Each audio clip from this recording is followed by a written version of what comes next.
Halo semuanya, kali ini kelompok 2 akan memaparkan satu materi. Dan saya, Eunike, sebagai moderator, pertama-tama akan memperkenalkan terlebih dahulu siapa saja yang menjadi anggota kelompok 2. Let's go!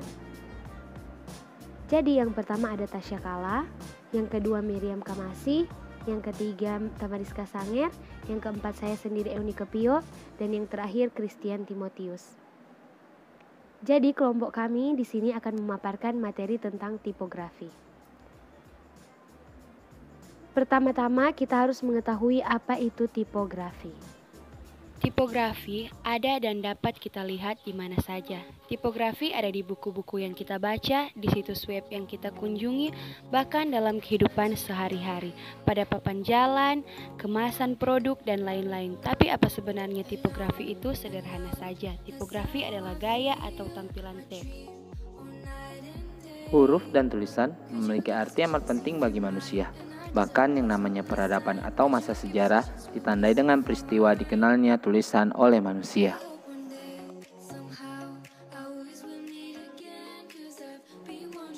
Zaman sebelum ada tulisan sering disebut zaman prasejarah.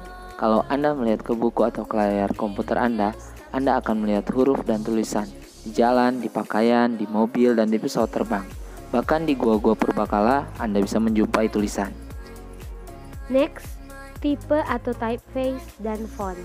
Huruf A besar atau A kecil di sebuah tulisan bisa berbeda dengan huruf A besar dan A kecil yang lain. Keduanya adalah abjad alfabet yang sama, tapi jenis hurufnya berbeda. Sebuah jenis huruf yang sama kadang diberi nama tertentu, misalnya Times New Roman. Jenis huruf ini disebut typeface atau singkatannya type. Sekarang orang juga sering menyebut huruf dengan font. 4 jenis huruf. Yang pertama, serif, yang kedua sans serif, yang ketiga script, dan yang keempat monospace. Tipografi serif merupakan tipografi yang paling menguntungkan. Nah, pada zaman dahulu, orang-orang Romawi mengukir huruf ke batu dengan menggunakan abjad Latin.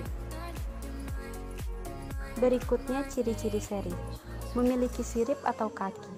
Persis mendekati ujung-ujung kaki hurufnya, di bagian atas maupun bawah terdapat pelebaran yang menyerupai penopang atau tangkai.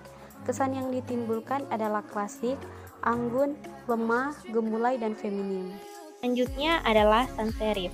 Sans serif adalah salinan dari serif, namun sans serif dirancang untuk terlihat modern dan mudah untuk dibaca.